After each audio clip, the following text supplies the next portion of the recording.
Hello, everyone. Thank you for coming to attend our session of transformative care for hemoglobin disorders and sickle cell disease and transfusion dependent beta thalassemia. I would like to thank you on my behalf and Dr. Sharma, who is my partner in crime here today. So, we are hoping for this to be uh, not only informative, but I think we are looking forward to a robust discussion at the end that we would love to engage you with your questions. So if you have any questions, please feel free to write them down. Somebody will come pick them up and or go to the microphone at the end of the talk.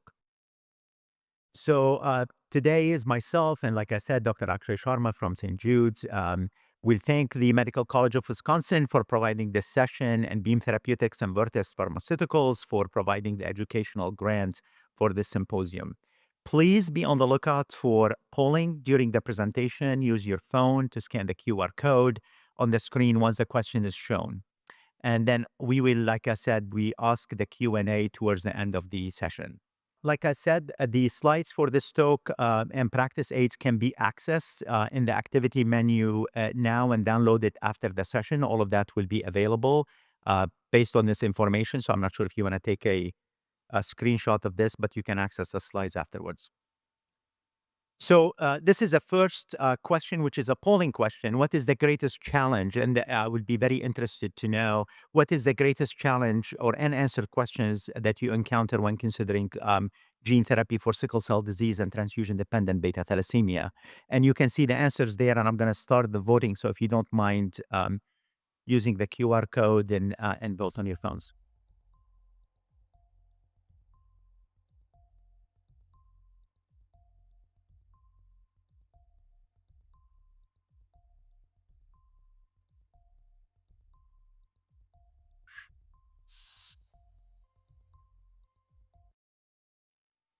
Okay, so number 6 is the winner here with 44% overwhelming logistical and financial barriers, followed by number 3 when to choose allogeneic transplant versus gene therapy. I'm hoping today's talk will help kind of clarify some of the issues that you guys raised here.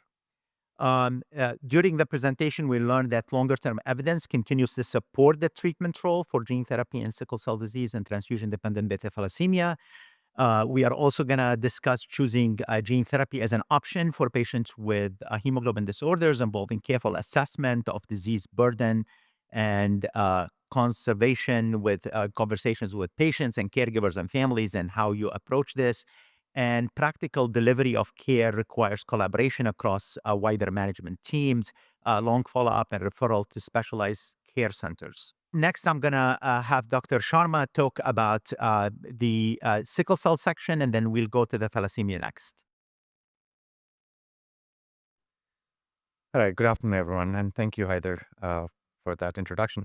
So, as Haider suggested, we'd really like for this to be a conversation today, and thank you for giving us that input on what you all think are the major barriers to adoption of gene therapy.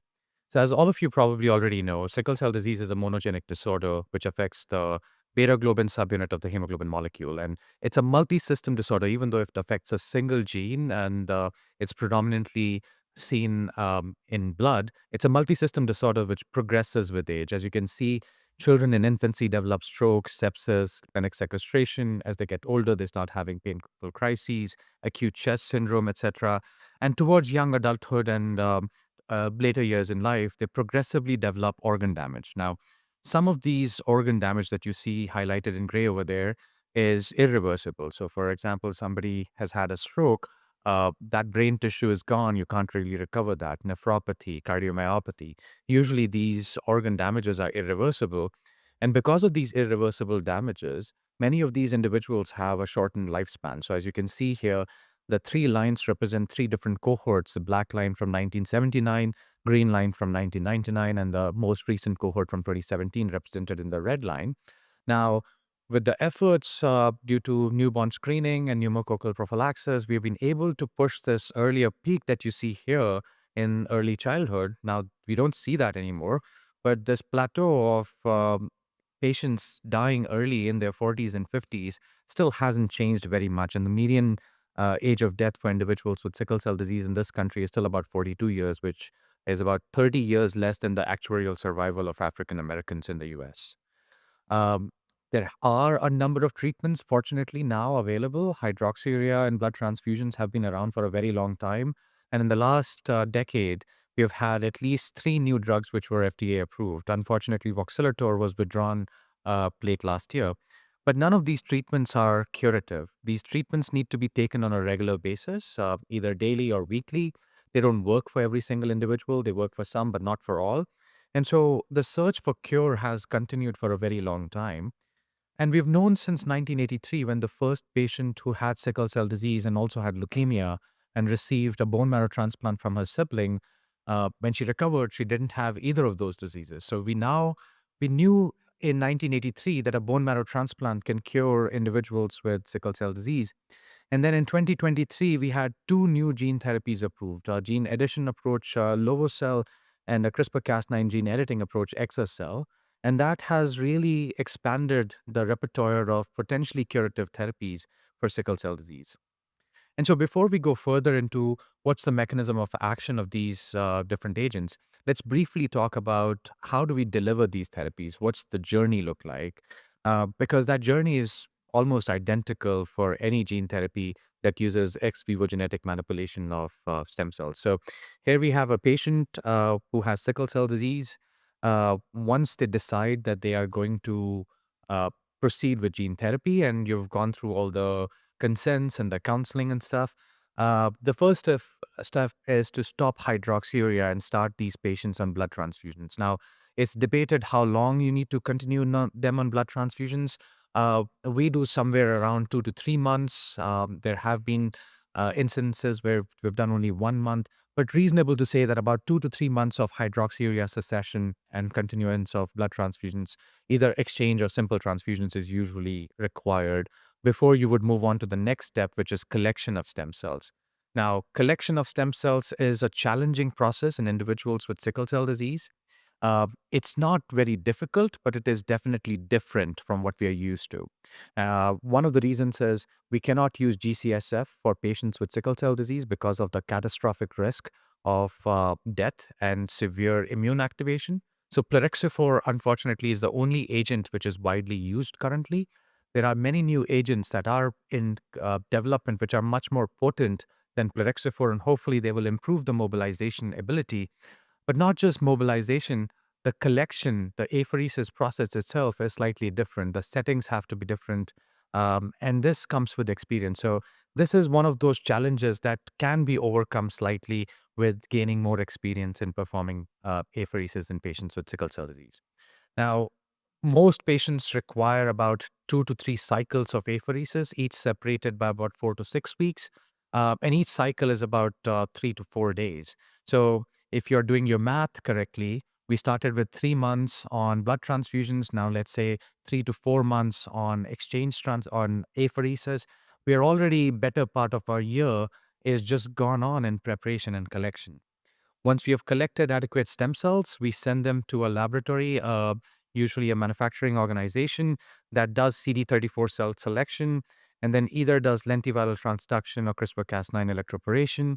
The cells are genetically modified, cryopreserved, quality assurance studies are done, and then these cells are shipped back to you. Now, this manufacturing process can be extremely variable depending upon the manufacturer and lasts anywhere from about 3 to 6 months. Once these cells come back to you, you once again perform some screening evaluations to make sure that your patient is still eligible to receive myeloablative busulfan. You admit the patient, you myeloablate them, you give them their cells, and then you wait for engraftment. Generally, engraftment in these patients takes about 20 to 30 days. But the good thing is that when you're using single agent busulfan, their neutrophils actually don't drop until day 9 to 10. So the actual period of neutropenia is fairly short. It's not 30 days. Also, it's quite interesting when we first started doing this, the white count remains stable because busulfan by itself has no effect on the lymphocytes. So it can be a little scary if you're doing it for the very first time.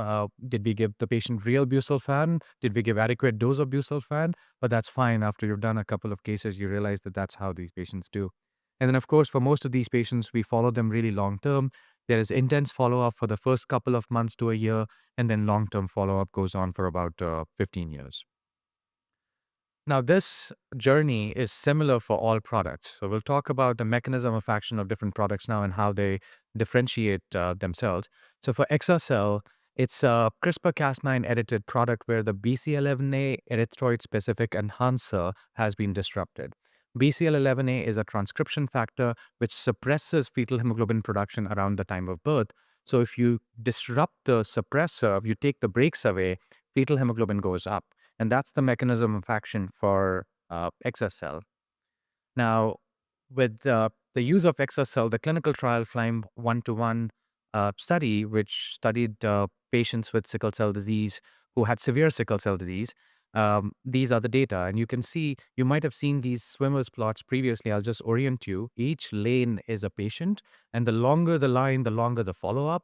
Uh, Towards the left, the gray portion is the 2-year period before they receive gene therapy, and to the right side is after gene therapy. And each dark diamond over here in each line represents a severe vaso-occlusive event. So I guess you can see over here that on the left side, these patients have had multiple events, and on the right side, they have very few events. So this is an extremely successful therapy in the patients who have received it. It really reduces the number of painful events that these patients are having. And that's because of increase in fetal hemoglobin as well as increase in total hemoglobin. So you can see in these plots over here, the plot on top shows you the total hemoglobin in the orange line on the top, and fraction of that, which is about 40%, 50% fetal hemoglobin in the blue line over here. So not just the total hemoglobin goes up, but that goes up because of the production of fetal hemoglobin. And that's really responsible for the reduction in the vaso-occlusive events in these patients. We've also studied patient-reported outcomes. What is the impact of these therapies on the quality of life, not just on their biomarkers? And we see an improvement in the quality of life in these patients as well. On the left-hand side, there's a plot showing improvement in quality of life of adults, and on the right-hand side, improvement seen in adolescents. Similar data, as I just showed you for the adult cohort, has been replicated now in the pediatric cohort as well. Data was presented at this meeting earlier today, both in adolescents aged 12 to 17, as well as younger age group pediatric patients 5 to 11. We see very similar results. Again, a swimmer's plot showing profound reduction in the incidence of vaso-occlusive crisis after receiving Exacel. Lovo-cel is a gene addition therapy, which contrasts with the CRISPR-Cas9 editing we just talked about. So in gene addition, you take a lentiviral vector, package it with the gene of interest, in this case, a normal copy of the beta globin gene, and you transduce hematopoietic stem cells. Now, the lentiviral vectors go within the stem cell, integrate in the genome, and deliver the copy of the payload, in this case, a normal copy of the beta globin gene. And now the stem cell not only has the sickle gene, but also has a normal copy of the beta globin gene. So the erythroid progeny, the red blood cells that are produced from these stem cells, will make both sickle as well as normal hemoglobin. Again, the swimmer's plot for the study that evaluated Lovo-cel, once again, you can see a profound reduction in the incidence of vaso-occlusive crisis, which on the left side are shown in circles and triangles. Very few patients have had these events afterwards. Uh, Two main differences between Exacel and Lovo-cel. Because Lovo-cel is a gene addition therapy, as I said, it adds a normal copy of the gene on top of the native gene over there. It creates, by definition, a gene imbalance. So there are more beta-like chains than alpha chains over here. So individuals who already have a deficiency of alpha chains, if they have 2 or more alpha chain deletions, they tend to have excessive precipitation of beta-like chains in the erythroid progenitors, which can cause dyserythropoiesis. So, um, Lovo-cel is actually not indicated for individuals who have 2 or more alpha chain deletions. So that's one thing that you have to screen for before you pick which one of these agents are you going to use. The other difference is Lovo-cel uses a lentiviral vector, which is different from the CRISPR-Cas9 approach. So lentiviral vectors are integrating vectors. There is a theoretical risk for leukemogenesis because of the integration of a lentiviral vector in an abnormal location. And that's why there's a boxed warning for Lovo-cel. Having said that, there were two patients who developed leukemia on the lovo-cel trial, but neither of these two patients had leukemogenesis because of the lentiviral vector.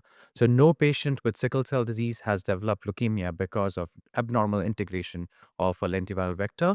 There is another clinical trial in patients with ALD where the integration has resulted in leukemogenesis, but that's not been seen in sickle cell disease yet. This slide basically compares the adverse events that were observed on the two clinical trials for exa-cel on the left-hand side and lovo-cel on the right-hand side, and basically wanted to put this slide over here side by side to show that the adverse event profile for both of these products is very similar. It's basically related to the busulfan myeloablation. Uh, the the product itself has not had any major complications, any direct adverse effects that we would observe, mainly concerning related to development of leukemia in any of these patients. All of these patients have engrafted. None of them have required their backup cells to be infused. Now, moving beyond these two approved therapies, what is on the horizon next? Beam Therapeutics has a product, Beam 101, which is now called Ristocell. It's a base edited product. So, what is base editing? CRISPR-Cas9 involves these microscopic scissors, which basically go and cut the DNA wherever we direct them to. Now, whenever we induce double-stranded breaks in the DNA, hematopoietic stem cells don't like that. It's bad for stem cells. And so instead of that, if you could go and just nick one strand and just change one base to a different base, that's base editing. So it's a more advanced, perhaps a little bit more gentler approach of editing the genome. And so on this particular clinical trial, once again, the follow-up is short, but their majority of patients, actually all the patients, have had complete resolution of the painful crisis.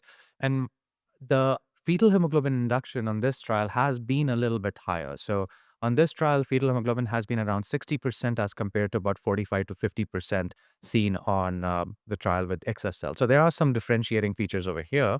Um, there was one death on this particular clinical trial due to busulfan related toxicity, perhaps exacerbated by vaping or e-cigarette use in the patient. So that's one another thing that we are now learning about, how to counsel and manage these patients. Um, there are a couple of other clinical trials that are ongoing. There is GRASP trial, which uses a short hairpin RNA expressing lentiviral vector. There are gene editing approaches targeting the HBG promoters going on at St. Jude. And then there are gene correction approaches, which correct the sickle gene into a normal wild type, that are also ongoing. No data has been released for these clinical trials yet, and it remains to be seen which one of these multitude of approaches will be better than the other. And I think what's most important is to see what the long-term outcomes for these look like. As far as what we can say right now, lovo-cel, exa-cel, and risto-cel, at least their short-term data all looks very similar, and it's almost difficult to differentiate just looking at the clinical trial results if one is better than the other, because it's just a short-term data that we have. So with that, I think Haider, you'll talk about TDT now, and then we'll come back and have a discussion on some real-life cases. Perfect.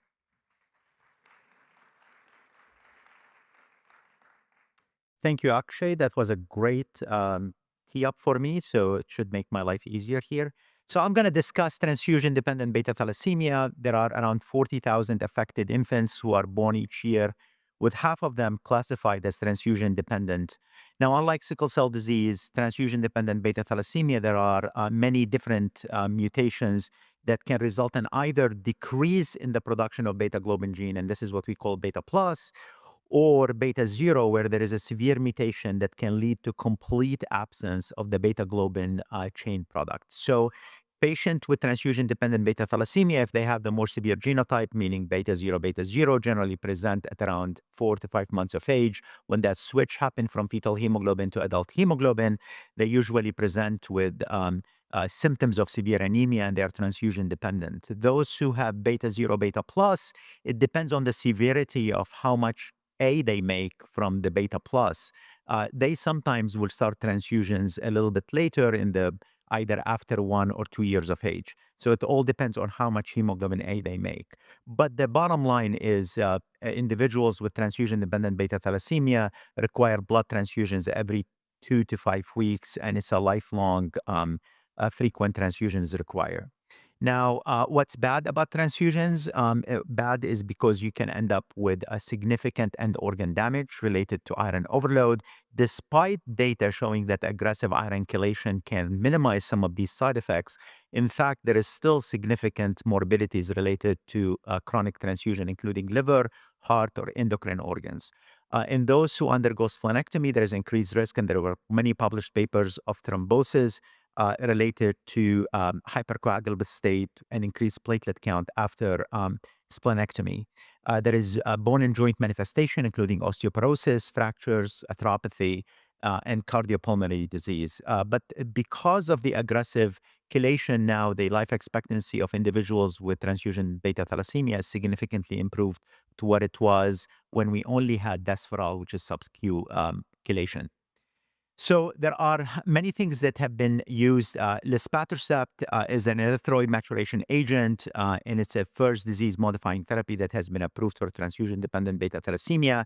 And the studies in this showed that luspatercept can decrease the frequency of transfusions, and it actually was helpful only in patients who had beta 0, beta plus. If you look at the New England paper published, the data in beta 0, beta 0 patient, it really was not that helpful. Now, there are two gene therapy products that have been approved. Synteglo is the Bluebird product, now Genetics, is an autologous gene addition. I know Akshay went into the mechanism of gene addition, and this is a exactly similar approach. You are adding a functional beta globin gene to the stem cells, and it's a one-time therapy, and it was approved in 2022, and it's approved for patients who are 4 years or older. So that's a difference from what I'm going to talk about with Casgevy. It is approved for anybody over 4 years of age with beta thalassemia who requires red cell transfusion. There was a question submitted before the session. I was going through the questions when Akshay was giving his talk about the burden that makes patient eligible for these therapies. Usually the trial has used 10 units of blood a year for older patients or 100 mLs per kilogram for children. Now, XSL, which is approved as Casgevy in 2023, is a CRISPR-Cas9 gene editing. Again, it's a editing of the BCL11A enhancer region. Again, like Akshay went through, I'm not going to rehash it. And it is approved for individuals with transfusion-dependent beta thalassemia who are 12 years of age or older. So the difference between the two products is the approval for age group. The process is relatively similar. So we are using the same cartoon to describe the process of collection. Now, unlike individuals with sickle cell disease, patients with beta thalassemia are already receiving transfusions. Ideally, you like to keep their hemoglobin a little bit higher, closer to 10.5 or 11 trough within around 8 weeks prior to peripheral blood stem cell collection. Now, although sickle cell disease collections are challenging, here it's a little bit less challenging just because we can use GCSF. So individuals undergo mobilization using GCSF and plerixafor. On the clinical trial, GCSF was used as once a day 5 mg per kg for those who are splenectomized as compared to 10 mg per kg for those who have an intact spleen. Although I really encourage you, if you see a poor response in white count or CD34, you can actually increase and monitor the patients in those who have had splenectomy. The collection process is again modified. Again, the collection preference for those of you who do apheresis is different than what we do in our non-hemoglobin disorder patients. We usually use a collection preference between 10 and 15 for individuals with transfusion-dependent beta thalassemia as compared to a collection preference of 10 in sickle cell patients.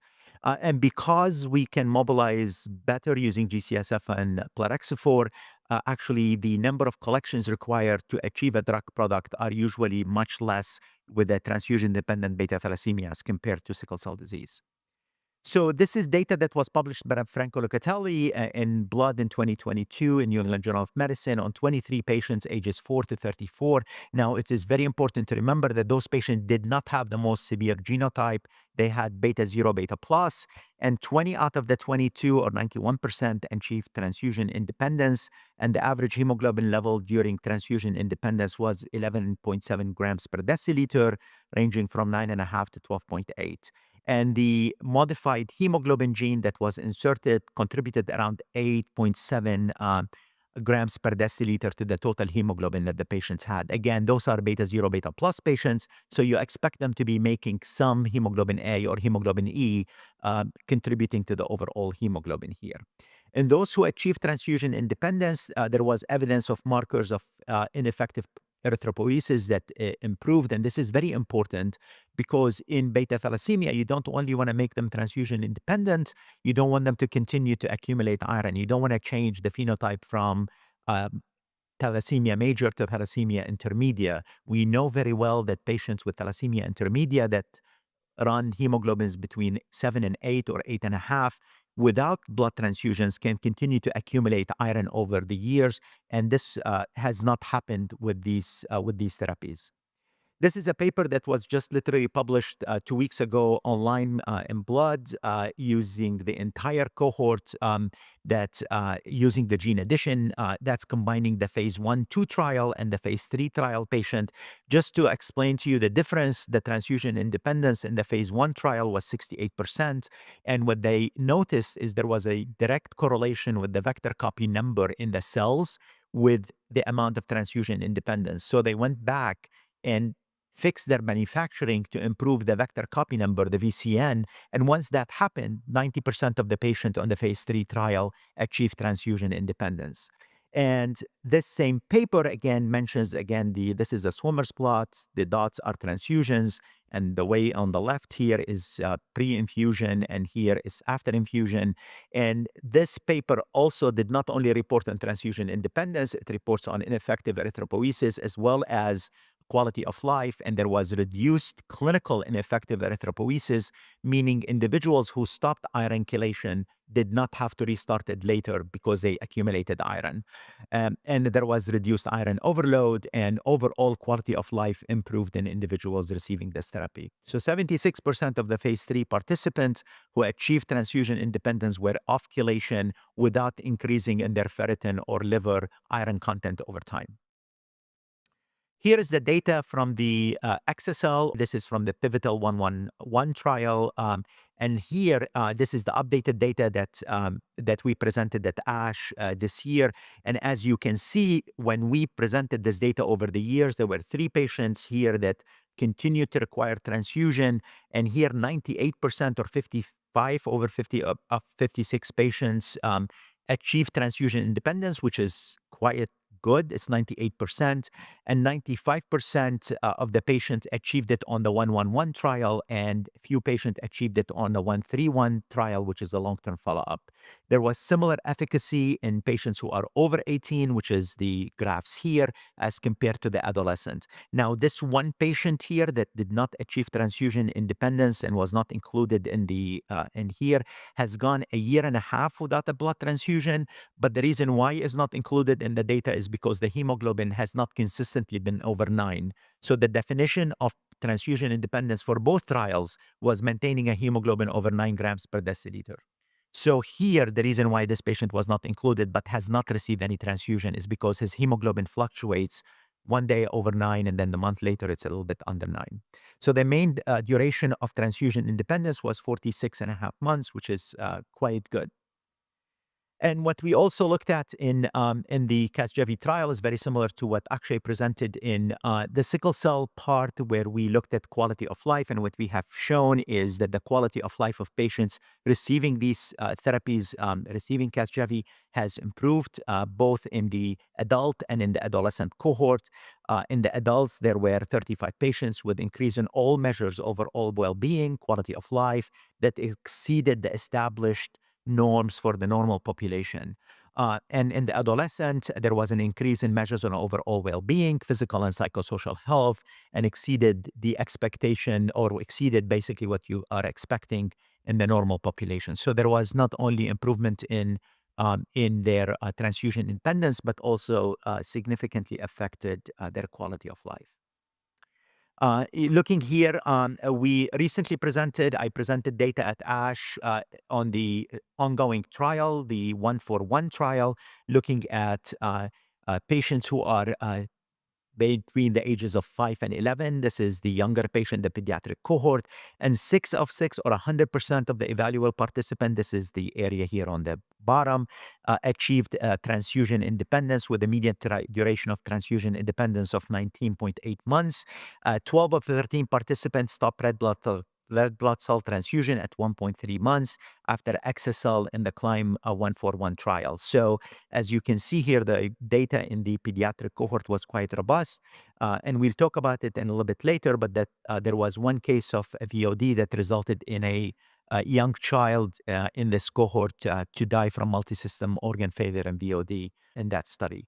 So overall, at least what we have tried to show you here is that these transformative therapies are actually helping both patients with sickle cell disease and transfusion-dependent beta thalassemia. So we are going to go next to some polling some cases, and what we like to do is we like your input into it, and we are going to discuss it, and we really encourage people to come to the microphone and ask questions or challenge us to see what these cases do. So the first case is a sickle cell patient, which is a 29-year-old woman with sickle cell disease diagnosed in infancy, followed in a community hematology practice, having 2 to 3 VOC or VOEs per year, a vascular necrosis of the right hip, stage 2 chronic kidney disease, acute chest syndrome in the last 3 years, chronic daily pain, now requiring intermittent opioid, and there were greater than 8 years on hydroxyurea with only partial response. This is not an atypical story of a young adult that comes into your clinic,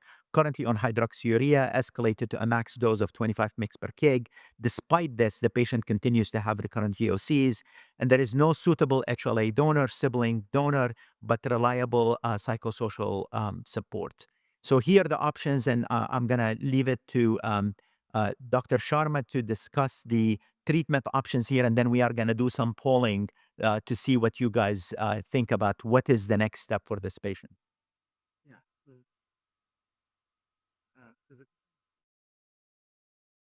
Okay. All right. Now we can speak.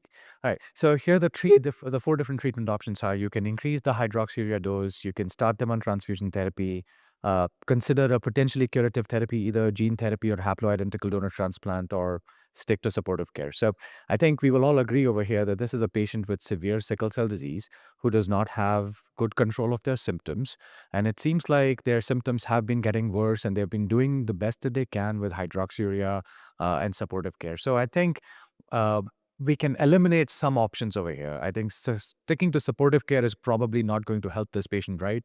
And increasing hydroxyurea dose, if you're already on 25 milligram per kilogram per day, you're on a pretty decent dose already. So now the question comes, well, what does the patient really want? So it's a shared decision making between you and the patients.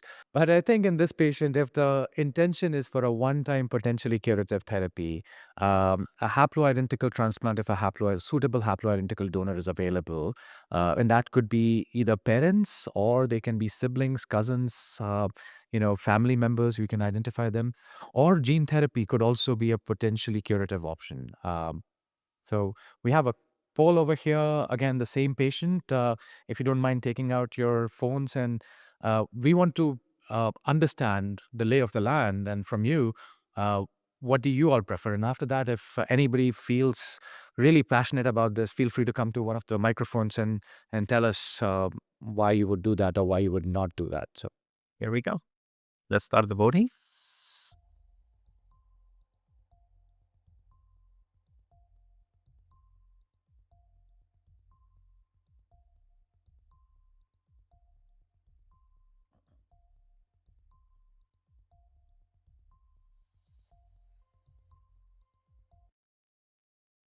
all right. So refer to evaluation for gene therapy, gene editing. That's the most.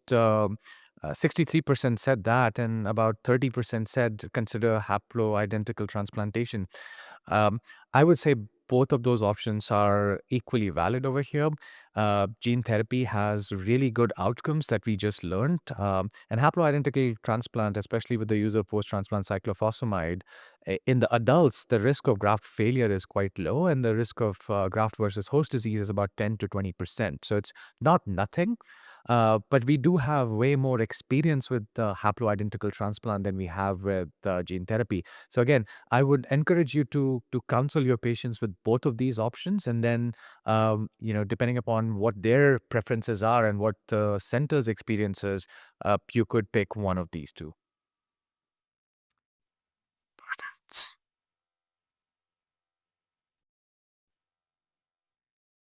So the next case is a 14-year-old boy with sickle cell disease who suffered an ischemic stroke when the kid was 6 years old. He has since been on chronic transfusions for secondary stroke prophylaxis, which is the standard of care. He has no full siblings. He continues to have 2 to 3 vaso-occlusive events per year, and his parents are interested. They come to the clinic for potentially pursuing curative therapy. And the question is here, would you choose XSL, Lovocell, haploidentical bone marrow transplant, or wait for an in vivo gene therapy? Do you want them to vote first, or do you want to take it? Um, well, how about we vote for this one first, because this is a little bit more controversial question, I would say. Here you go. So this is your voting opportunity.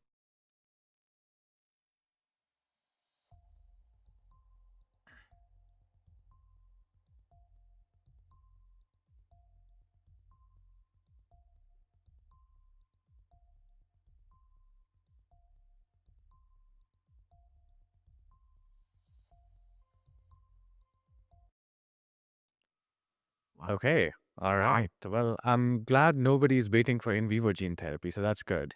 So this one is a doozy, right? This is a patient who has had stroke, and as you know, most of the clinical trials of gene therapy actually excluded patients with a history of stroke or at risk of stroke, except in the initial version of the Lovocell clinical trial. So Lovocell did treat some patients, and there was data presented, I think, 2 years ago at ASH, which showed that those patients are actually doing quite well. Um, XSL hasn't treated, there's no patient that we know of who has a history of stroke who has been treated with XSL, although our group published earlier last year, that fetal hemoglobin inducing therapies do result in improvement in cerebrovascular activity. So your blood flow to the brain does improve with these therapies. Um, Haploidentical transplant, on the other hand, are known to be effective from a very long time in patients with a history of stroke. We've been doing those sort of transplants for decades now. But unfortunately, in younger individuals, haplotransplants do carry a much higher risk of graft failure, not to mention the risk of graft versus host disease. So this one is, I think, a much difficult question over here to address. And if any one of you feels strongly, why did you pick one or the other option? We would like to hear from you. Um, I honestly would offer either Lovocell or haploidentical transplant for a patient like this. I would encourage haplotransplant, even though I know that the risk of graft failure is a little bit more in pediatrics, just because there is more data on that front. But I would be okay with offering them Lovocell. Uh, but yeah, if anybody from the audience has any thoughts about this that they would like to share, or what would you do, Haider? It's really kind of interesting question. The main reason why in the initial XSL trial, which I have been involved in since its inception, we did not include patients with stroke was we were not comfortable that the hemoglobin is going to be high enough and hemoglobin F is going to be high enough to be protective. So we were not comfortable doing XSL and stopping transfusions. Well, lo and behold, our patients have normal hemoglobins and or near normal hemoglobins and have sustained fetal hemoglobin of over 40%. I think I will be very similar to you. I think I'll be comfortable doing either part of the gene therapy therapies available, either XSL, Lovocell. I'm going to push back to you about the haplo story because I think the haplo data presented at ASH by Mark Walters really have the conclusion of that trial was we need better therapy, correct? So I think unless we change something in the haplo, either increase TBI, I know we saw some great data last yesterday using potentially Jakafi or a JAK inhibitor pre to enhance engraftment. We need to do something better because I get these calls from families and centers all the time. My child underwent a transplant that failed. Are they eligible for gene therapy? And I think you published some in the field, and we feel very strongly that those patients should not undergo gene therapy. It's a one-way street. If you fail a haploidentical transplant, you cannot undergo gene therapy. But we will be happy to take some questions. I haven't heard a discussion of graft versus host disease yet. I mean, I've seen different presentations even at this meeting. In one pediatric setting, it was up to 30% at 2 years. I mean, Yes, that seems like a a lot. lot. A lot, yes. So I actually agree with Haider on this. You know, the haploidentical transplant, the BMT1507 results are not impressive, especially in pediatrics. So it's not a slam dunk that I would absolutely offer that and have no reservations about it. It's a it's a discussion where you are talking about, well, with one therapy, you have a very small cohort of patients with data that it works. Uh, Emerging data suggests that it will be effective, hopefully, but there is that unknown piece that comes with it, and some people are comfortable with the unknown and some are not. And then there is the known risks associated with the haploidentical transplantation, whether that relates to graft failure or to GVHD. And some people are pretty comfortable taking that risk. So these are, as you know, high risk, high reward therapies, and each comes with its own set of risks and complications. And sometimes there is no right answer. It all ends up between what is your risk tolerance profile as a provider and as a patient, and then what do you together decide to do for that patient. So, Adatola? yeah. So, on one hand, there were challenges with the 1507 in pediatrics. I think the main concern has to do with the graft failure.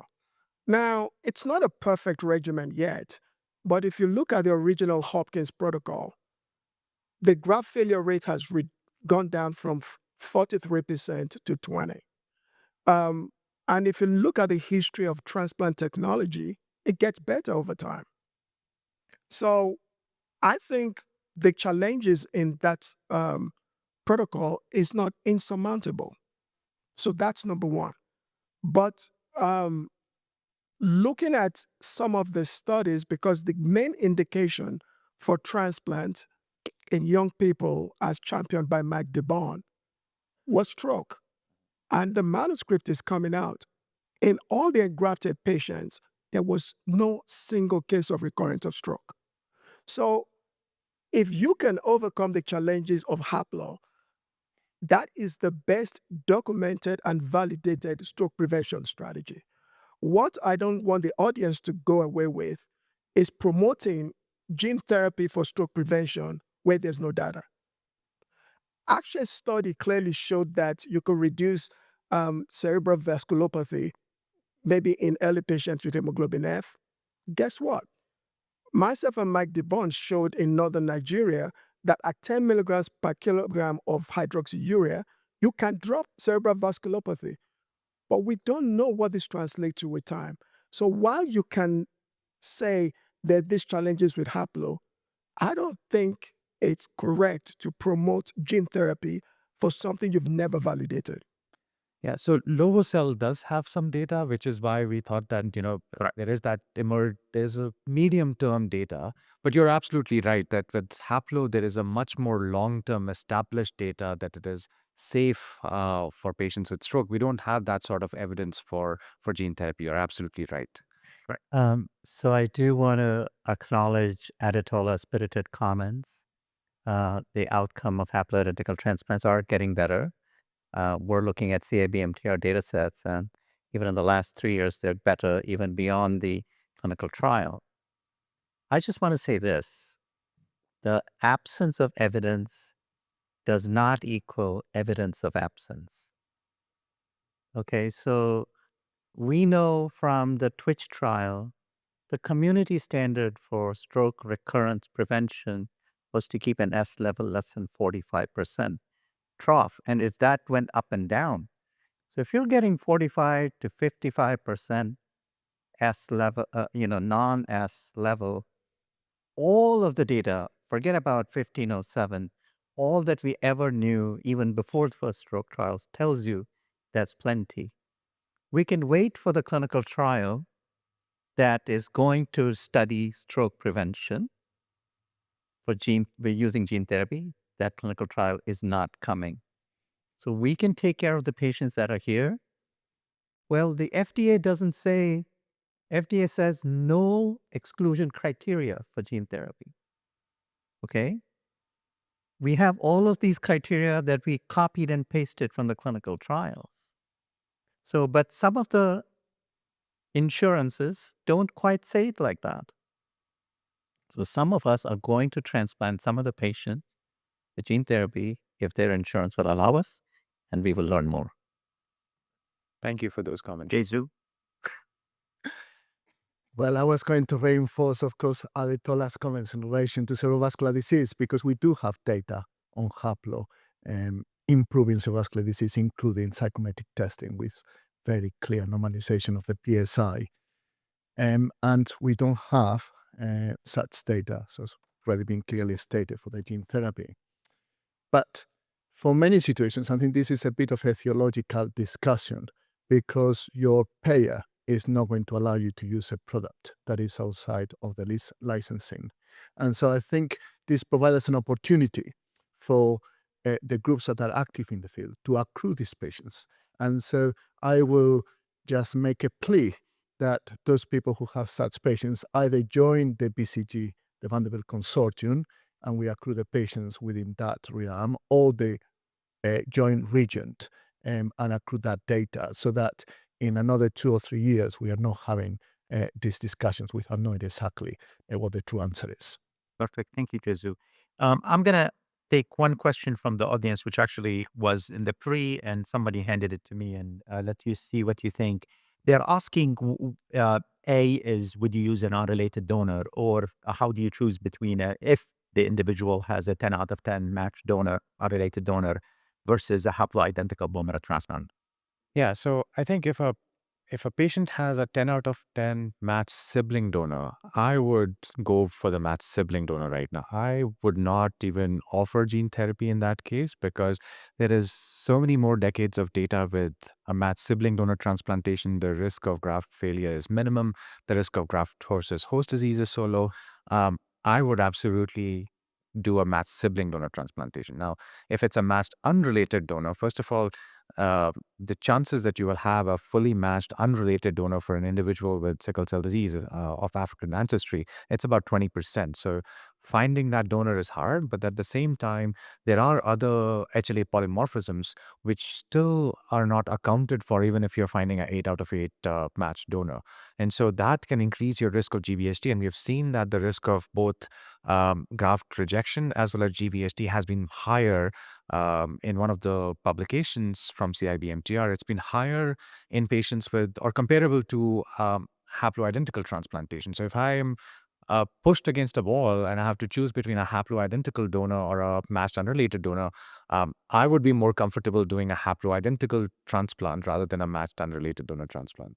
Yeah, you mean, I totally agree with you, actually, because the data in the CTN trial with unrelated donor transplant had a unacceptably high rate of both, actually more chronic GVHs, I think, what was the problem. So we are going to move on. I think we have 10 more minutes to the beta thal side of things. This is another case here. A 26-year-old comes into your clinic with transfusion-dependent beta thalassemia, beta 0, beta 0 genotype, who has been transfusion-dependent for since 7 months of age. The course has been complicated by splenomegaly requiring splenectomy at age 9. He has history of iron overload and has been compliant with iron chelation. He is presenting to discuss curative therapies. The LIC is 6 milligrams per gram of dry liver, normal cardiac MRI iron content, receiving 2 units of red blood cells every 3 weeks, which is very common in this situation. And the HLA typing did not identify any matched related donors, but he has several fully matched unrelated donors. And the question here, continue current transfusion regimen. What do you tell this patient in your clinic? Would you recommend unrelated donor transplant using the 10 out of 10 donor, or recommend gene therapy? I'm going to let you guys vote, and maybe we can discuss. So here you go with the voting.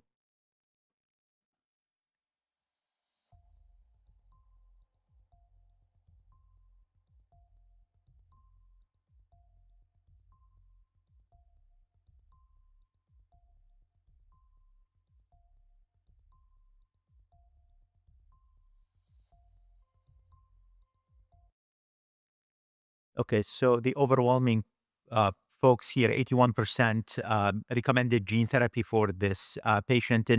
And for some of you who recommended gene therapy, I'm also very interested to know if you prefer one product versus another. I think that will be helpful to discuss. And I'm just curious about the 18% who recommended unrelated donor transplant. So in our practice, I can tell you what we do, and I would be happy to hear what you do, Akshay, too, is in our practice, we will definitely recommend a gene therapy in this setting. The data with unrelated donor transplant in the EBMT data set has graft failure and risk of graft versus host disease. I think in the best hands, unrelated donor transplant for a 26-year-old with transfusion-dependent beta thalassemia has a event-free survival, GBH-free survival in the 70%. And as we looked at the data that we presented to you using gene therapy, you have a 90% plus success rate in gene therapy in transfusion-dependent beta thalassemia. What do you think, Akshay? No, I agree with you. I would go for gene therapy as well. And you asked between the two different products. I think I would go for the CRISPR-Cas9 editing product. Again, I'm a little bit biased towards CRISPR-Cas9 editing than lentiviral transduction. But I think either of those two products are comparable as far as outcomes are concerned. Correct. And if you look at the data with gene addition, the hemoglobin for beta zero is slightly lower than what you see with gene editing. Again, our site use gene editing primarily, and we are relatively biased again, but I think either way will be reasonable. I think one of the questions that came in before the session that somebody submitted, since we are on this subject, is what transfusion burden did you recommend taking patients to gene therapy? Most individuals who are transfusion dependent because of beta zero genotype or beta zero beta plus are really receiving the amount of red cell transfusion that was a definitive inclusion criteria in the studies, which is 10 units per year or 100 mLs per kilo if you are a child. So I think if you are transfusion dependent and getting blood every 3 to 4 weeks, I think you should be able to get it approved by insurance and able to proceed to gene therapy. Now, the next case, again, since Akshay did a challenging case, I actually made up a challenging case for beta thal, and this is the next case. So this is a 16-year-old girl who was adopted at 6 years of age. She was diagnosed with transfusion-dependent beta thalassemia, beta zero beta plus genotype at 1 year of age and started regular monthly transfusions. She had poor compliance with iron because, all teenagers rebel and she does not want to take her iron. The family presented to discuss, so maybe we need to get rid of iron chelation and transfusion. Can you talk about curative therapies? Organ evaluation showed cardiac and pulmonary function that were relatively normal. The liver MRI, though, showed an LIC of 18 milligrams of iron per gram dry weight liver. And the laboratory evaluation showed normal liver enzymes and ferritin of 6,500 nanograms per milliliter. So here, HLA typing and unrelated donor transplant, if a fully matched donor is identified, would you go to gene therapy? Would you choose chelation therapy followed by gene therapy once your LIC is much better controlled, or perform liver biopsy followed by gene therapy if no evidence of fibrosis? So I'm curious what people will do, and this is the voting for this one.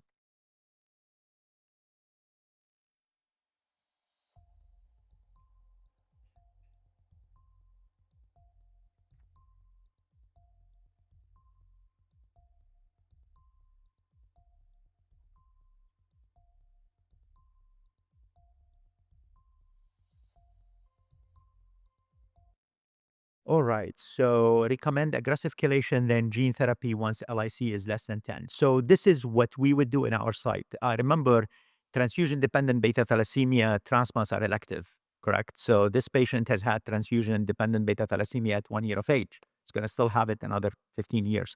What we do in our site is we recommend aggressive chelation therapy to drop the LIC to less than 10.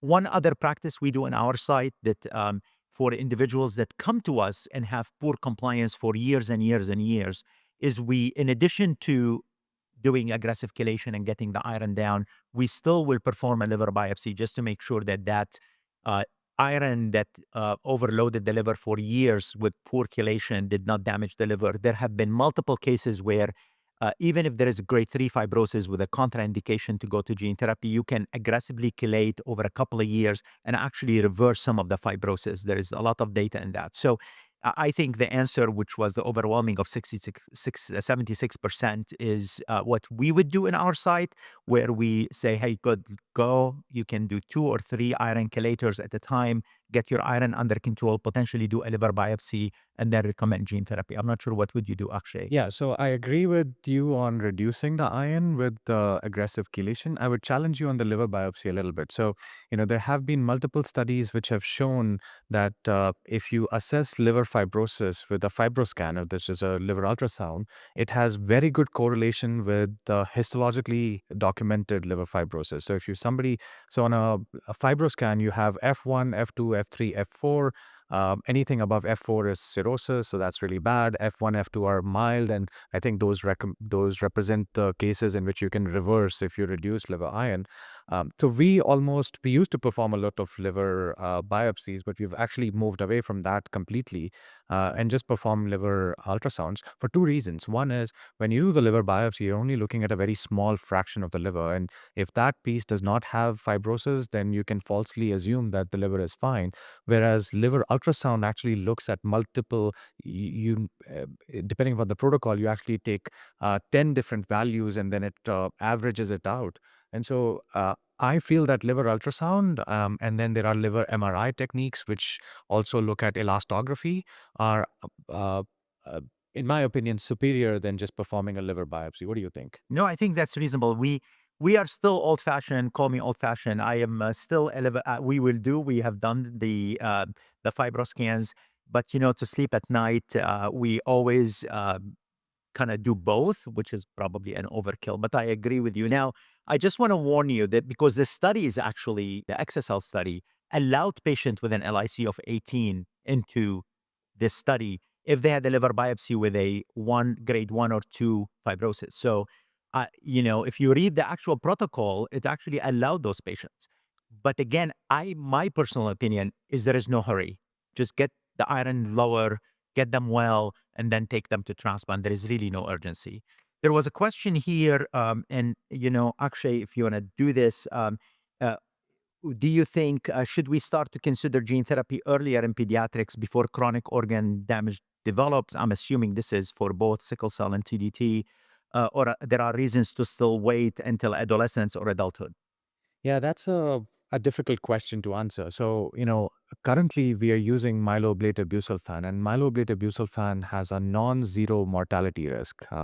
If you do enough number of patients, there will be complications, and you will see that. So, should we subject younger patients to that mortality risk without knowing what their long-term risk is? That's debatable. But at the same time, the point is well taken over here in this question that patients generally do worse once they've accumulated organ damage. So can we proceed to these therapies before they accrue all the organ damage? One of the things that I tell my patients is if your body is like a wall, sickle cell disease is like a hammer which keeps chipping on the wall every single day, and it breaks one brick at a time. And then when you do gene therapy or transplant, you take the hammer away, but you can't repair the wall. So the damage that's done is done. So I think I could argue both ways, but at the same time, I'm hoping that we can find some reduced toxicity conditioning regimens, perhaps not busulfan based, which we can then use to reduce that burden on the patients. But I think this is a valid point. If there are symptoms in the patients which portend a worse prognosis later on, I would definitely advocate for earlier intervention, whether that's gene therapy or transplant, before that permanent organ damage develops. I mean, I totally agree with you. Actually, I think the point is well taken. In our practice in Nashville, we see patients up to age 35, and it's a drastic difference between your 12 and 13 and 14-year-old who are going to school, still getting pain crisis 2 to 3 times a year, and those who are 30-year-old that come in and say, I have ABN in both shoulders, I had my hip replaced. And like you said, gene therapy cannot reverse ABN. It's not gonna reverse it. It's gonna stop other joints from getting it. But by the time you get all of these complications, it will be hard. I mean, that's a good case to make for thalassemia, for sickle cell. But in thalassemia, we know the trajectory. If you are transfusion dependent, have beta zero, you're going to be transfusion dependent for the next, until you die in your 70s. You're going to still. So I think the timing of transplant has to depend on multiple factors in my mind for TDT patients, including fertility preservation. As you guys know, doing ovarian tissue preservation for a 7 or an 8-year-old, if you are doing Zynteglo, has been shown to work with giving normal pregnancies. I'm not aware of anybody able to conceive a child using testicular tissue preservation for boys. So I think waiting until you can do some fertility preservation, that's another factor that some families are considering in our practice. They want to make sure that their kids can undergo fertility preservation. There were a couple of questions from here. Is how do you counsel your patients between Casgevy and Lyfgenia now that if they don't have alpha globin gene deletion? And how do you plan to do this once Ristocel is available? What do you think? um, I don't think, based on the available data between any of these three therapies, that you can say one is better than the other. So I think, I tell all my patients that all these three different therapies, based on the early data that we have available, they look exactly the same. Now, as we said earlier, I'm a little bit biased against lentiviral gene addition because of some theoretical risks. Now, we haven't seen that in sickle cell disease or thalassemia yet, but there have been integrations in the MECOM locus in the ALD population. And so I generally talk about CRISPR-Cas9 as being a slightly safer method. Not exactly sure if that's true or not because the data doesn't prove one way or the other. But having said that, with Ristocel available, what we know from the clinical trials so far, Ristocel manufacturing is definitely different from CRISPR-Cas9 manufacturing now because it does not involve double-stranded breaks. Perhaps that's why the cells are happier. They do require fewer cells to manufacture a product. And so I think all these things potentially favor Ristocel a little bit more than even CRISPR-Cas9. So I think my practice will probably change in due course of time, and we will start advocating more for base-edited therapy than for CRISPR-Cas9. But as of today, I generally recommend CRISPR-Cas9 over lentiviral gene addition. Well, we have the same preference, but again, I'm totally biased, but I agree with you. One more last question that came in is, and I was waiting for that because every time I give a talk, this question comes up. What about treosulfan to decrease side effects for patients who are older? I personally, the study is done in Europe, and I'm not sure if Jesu is still here. The European study showed that treosulfan is not sufficiently myeloablative by itself. So when they did it in the allo setting for thalassemia, they had to add thiocapa to it to make it more myelosuppressive or myeloablative. So I don't think we have enough data that we can use treosulfan outside the study. I think there are multiple companies working on non-chemotherapy conditioning, and we are all looking forward to this. But at the moment, I think we are very much stuck with busulfan. Well, I think with that, and I think we are a little bit over time. If nobody has any other questions, thank you for coming in and attending this talk. And one thing we wanted to mention, and I think we have this, but we got stuck into the questions, is it's very important when you start these programs in your center to collaborate with your hematologist, who we always send patients to do their exchanges and get them ready for us for peripheral blood stem cell collection. You need to have trained apheresis, and I know the companies that do these gene therapies provide some support because this is not a multiple myeloma, this is not a Hodgkin's, this is not neuroblastoma. These are sickle cell and transfusion-dependent beta thalassemia that get collected differently. I cannot tell you how important psychosocial support is, specifically for people with sickle cell disease, especially when they are older, when they have not been able to work, go to school. I had patients that after we cured them come back to my office and say, "You took away sickle cell from me, what am I going to do now?" And I think it is very, very important. I cannot super emphasize how important psychosocial support is to have a plan of what you are going to do after you get cured and how is this going to influence your life. So I think this is all multidisciplinary care is very important. I'm not sure if you have any other. You said it all. Perfect. Well, thank you everybody for coming in. Thank you. Yeah.